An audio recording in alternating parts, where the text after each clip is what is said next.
जय श्री राधे। जय श्री कृष्ण भक्तों। मार्गशीर्ष कृष्ण पक्ष उत्पन्ना एकादशी व्रत कथा। युधिष्ठिर बोले, हे भगवान, मैंने कार्तिक शुक्ल पक्ष एकादशी अर्थात प्रमोदिनी एकादशी का व्रत सविस्तार सुना है। अब आप कृपा करके मुझे मार्गशीर्ष माह के कृष्ण पक्ष की एकादशी के विषय में बतलाइए। इस एकादशी का क्या नाम है, इसका क्या विधान है, इसकी विधि क्या है, इसका व्रत करने से किस फल की प्राप्ति होती है, सो मुझसे संपूर्ण विधि कहिए। भगवान श्री कृष्ण बोले, मार्गशीर्ष के माह में कृष्ण पक्ष में आने वाली इस एकादशी को उत्पन्ना कहा जाता है। यह व्रत शंखोत्तार तीर्थ में स्नान करके भगवान के दर्शन करने से जो फल मिलता है उससे बराबर ही पुण्य मिलता है। व्रत करने वाले भक्तों को चोर, पाखंडी, पर स्त्रीगामी, निंदक, मिथ्याभाषी तथा किसी भी प्रकार के पापी से बात नहीं करनी चाहिए। इसका महत्तम मैं तुमसे कहता हूँ, ध्यान पूर्वक सुनो। युधिष्ठिर कहने लगे, हे भगवान, आपने हजारों यज्ञों और लाखों गोदानों के बराबर एकादशी के व्रत का फल बताया है। यह सब स्थितियों में उत्तम क्यों है, मुझे बतलाइए। भगवान कहने लगे, हे युधिष्ठिर, सतयुग में मुर नाम का दैत्य उत्पन्न हुआ। वह बड़ा बलवान और भयानक था। उस प्रचंड दैत्य ने इंद्र, आदित्य, वसु, वायु, अग्नि सभी देवताओं को पराजित करके भगा दिया। तब इंद्र सहित सभी देवताओं ने भयभीत होकर भगवान शिव से सारा वृत्तांत कह सुनाया।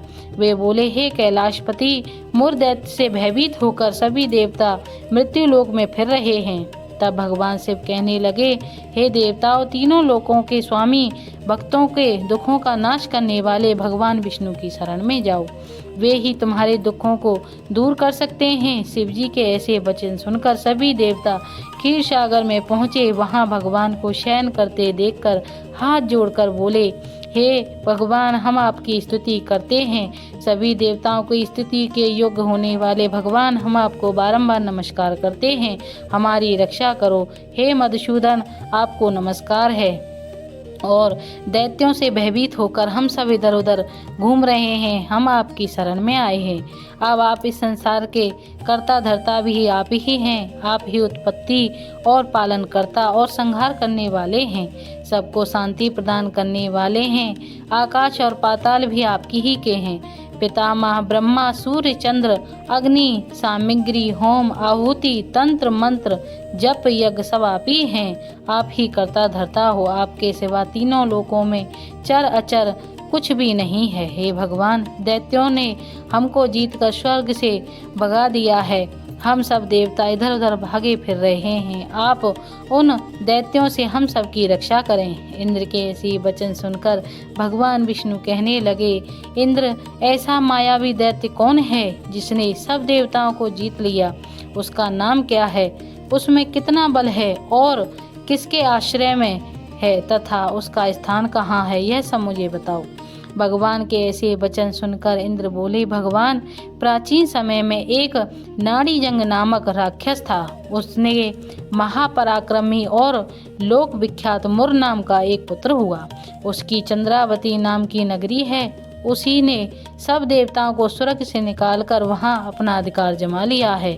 उसने चंद्र, अग्नि, वरुण, यम, वायु, ईश, चंद्रमा सब आदि सबके स्थान पर अधिकार कर लिया है। सूर्य बनकर स्वयं ही प्रकाश करता है, स्वयं ही मेघ बन बैठा है और सबसे अजय है। हे असुर निकंदन, उस दुष्ट को मारकर देवताओं को अजय बनाइए। यह वचन सुनकर भगवान ने कहा, देवताओं, मैं शीघ्र ही उसका संहार करूंगा। तुम चंद्रावती नगरी जाओ। इस प्रकार कहकर भगवान सहित सभी देवताओं ने चंद्रमावती नगरी की ओर प्रस्थान किया। उस समय जब दैत्य मुर सेना सहित भूमि में गरज रहा था, उसकी भयानक गर्जना सुनकर सभी देवता भय के मारे चारों दिशाओं में भागने लगे। जब स्वयं भगवान रणभूमि में आए तो दैत्य उन पर भी अस्त्र शस्त्र आयुध लेकर दौड़े।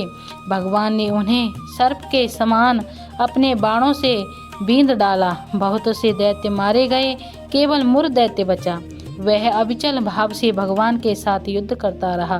भगवान जो भी तीक्ष्ण बाण चला रहे थे उसके शरीर पे पुष्प के समान लग रहे थे। छिन्न भिन्न हो गया, किंतु वह लगातार युद्ध करता रहा। फिर दोनों के बीच में मल्ल युद्ध भी हुआ। 10,000 वर्ष तक युद्ध चलता रहा। किंतु मुर नहीं हारा। थककर भगवान बद्री का आश्रम चले गए। वहाँ हेमवती नामक सुंदर गुफा थी। उसमें विश्राम करने के लिए भगवान उसके अंदर प्रवेश कर गए। यह गुफा 12 योजन लंबी थी और उस गुफा का एक ही द्वार था। विष्णु भगवान वहाँ योग निद्रा की गोद में सो गए। मुर भी पीछे पीछे आ गया और भगवान को सोया देखकर उद्यम करता हुआ भगवान को युद्ध के लिए ललकारने लगा। उसी समय उज्ज्वल कांतिमय रूप वाली देवी प्रकट हुई। देवी ने राक्षस को मुर कहा और ललकार कर युद्ध करने को कहा।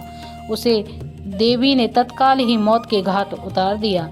श्री हरि जब योग निद्रा की गोद से जागे तो सब बातों को जानकर उस देवी से कहा कि आपका जन्म एकादशी के दिन हुआ है, अतः आप उत्पन्ना के नाम से पूजी जाएंगी और जो भी मेरे भक्त होंगे वो तुम्हारे भी भक्त होंगे। जय श्री राधे, जय श्री कृष्ण। इस दिन बादाम और गुड़ का सागर लेना चाहिए।